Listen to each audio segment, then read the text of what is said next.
Some people have a Bible verse that saved them. Others quote a line from a movie. Me? Mine comes from a stand-up bit about a one-legged man.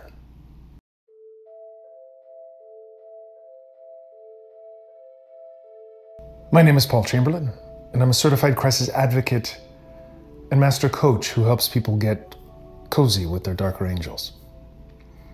I wasn't always that guy. In fact, I once stood at the top of a Las Vegas parking structure, certain that I had failed everyone I loved. And then Dave Attell appeared. Stand-up comedian Dave Attell is, in my opinion, one of the funniest goddamn people alive. When my wife and I produced the Maui Comedy Festival in 2014, and then a much bigger one in Las Vegas in 2017, it was a dream to book him for that one. Attell's jokes are filthy, irreverent, and if you listen closely, so smart and profound. He has this bit where he talks about who you'd take directions from at a bus station. Not the man with one tooth, you ask the man with one leg. You think when you only got one tooth, you should take really good care of it, not this guy. He had his own agenda. He comes up to me, right? He's like, "Can I help you?" "Help me do what?" "Remember to brush and floss? What can you help me do?" He's like, "Oh no, I thought you needed some directions." If I need directions, I'm not asking a man with one tooth. I'm asking a man with one leg. Because he definitely knows the easiest way to get there, am I right? Oh yeah. If there's a shortcut, that one-legged guy knows where it is. You won't be hopping fences or climbing ladders. He'll get you right there. What's funny on the surface is also piercingly true. People who've been through something, who've lost a leg, metaphorically or literally, know the shortcuts, the efficient paths, the ways that avoid pain, fences, and needless detours. That Las Vegas Comedy Festival, the Crapshoot Comedy Festival, was supposed to be our big comeback, our big win. We had huge talent, Bert Kreischer, Tig Notaro, Dave, and 20 other comics. We had sponsors, buzz. We poured everything into it, money, time. And in the run-up, a good chunk of my soul, because I became desperate, reckless in trying to make sure this thing would work. And then a freak windstorm blew through, and that was our kill shot that destroyed our opening night. And later on, I found myself in a pit of enormous debt, shame, and failure. I shuffled to the top of the 4-story El Cortez Hotel and Casino parking structure. I wasn't drunk.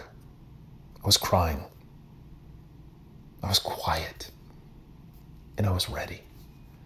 Until I saw her face, my daughter, and realized ending my pain would only pass it on to the people I loved.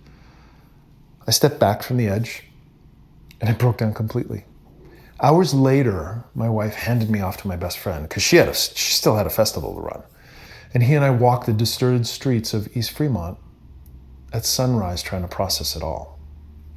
And then like something out of a weird, twisted sketch, we turned the corner, and there he was, Dave Attell. Quietly smoking a cigarette in the morning sun. Standing in the exact spot where I would have landed had I gone through with it. There was no heavenly beam of light on him, no words of wisdom exchanged, just a strange, serene moment. The man whose comedy made me piss myself laughing was now unknowingly reminding me I still had a reason to live. The absurdity of it, the symbolism of it. The universe winking at me, I guess. That's when I knew I didn't need to die. I needed to heal. I needed to tell my story. And I needed to become the man with one leg. Attell's jokes land because they're true. The man with one leg does know the way because he's lost something, because he's fallen, he's figured it out of how not to fall again. And I think, isn't that exactly what those of us who have lost something and know better? That we aren't selling theory, we're showing scars, not wounds, scars. We're not perfect guides. We're limping, yes, but we're moving forward. And we've cleared the path for others. He ends the bit beautifully, almost kind of holy. Dave Attell may never know it, but he helped save my life. His joke became kind of a sacred map, a punchline turned parable. So when I say I want to be the man with one leg, I mean it. I want to be the one who's been through hell, and came back with the shortcut. And that's what Smart Funny Tortured is all about.